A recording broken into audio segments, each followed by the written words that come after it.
Bersama saya Supriyanto Anand dalam Cudi, cerita ulasan bahasa Indonesia.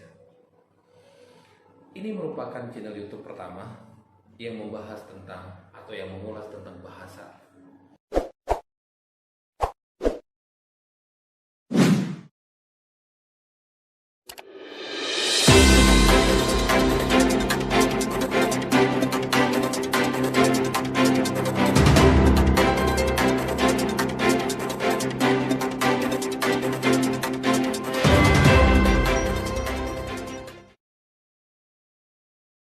Dalam video pertama saya ini, saya akan mengulas perihal pemakaian bahasa, ketinggian air atau kedalaman air. Mengapa ini saya ulas? Karena sering sekali reporter menyampaikan bahwa ketinggian air di Bendung Katulampa 250 meter. Di satu kesempatan ketinggian air di sekitar Monas 1 meter. Di kesempatan yang berbeda, ketinggian air di Bundaran HI 30 cm. Tentu penyampaian ini tidaklah berlogika secara bahasa. Mengapa? Karena sejatinya, bila reporter menyampaikan ketinggian air, itu berarti dia sedang di dasar sungai atau di dasar air. Mengapa? Logikanya sangat sederhana. Bila kita bilang ketinggian pohon, maka karena kita ada di pangkal pohon. Ketika kita melihat ke atas, maka kita akan bilang ketinggian pohon.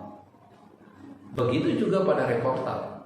Ketika dia bilang ketinggian air, berarti reporter sedang menyelam di dasar air. Dan dia menarik meteran ke atas, sehingga dia akan bilang ketinggian air. Bagaimana kalau kedalaman?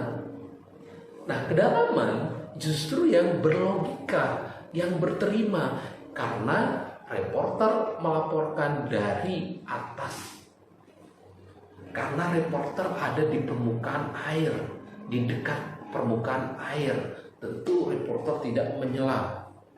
Nah, ketika dia menjejakkan meteran, maka dia akan bilang kedalaman. Ketika dia akan melihat ke dasar sungai, maka dia akan bilang kedalaman, bukanlah ketinggian. Terima? Yang kedua, seringkali alat ukur kedalaman air lutut orang dewasa. Berkali-kali saya tulis di dalam di ulasan bahasa, belum membuahkan hasil. Akhirnya ini saya membuat channel YouTube supaya banyak yang dengar dan banyak yang tahu bahwa lutut bukanlah alat ukur yang sangat atau yang pas, karena setiap lutut manusia rata-rata tidak sama. Apakah itu menjadi alat ukur yang bisa menyampaikan dan mewakili ketinggian air? Tentu saya tidak mungkin. Maka sejatinya reporter menyampaikan kedalaman air 1 meter. Bukan lutut, bukan pinggang, tapi senti atau meter. Itu yang harusnya lebih berlogika dan berterima secara bahasa. Ikuti channel saya akan bahas terkait dengan bahasa secara mendalam dalam hal dan kesempatan yang berbeda. Terima kasih, sampai bertemu dengan Cudi.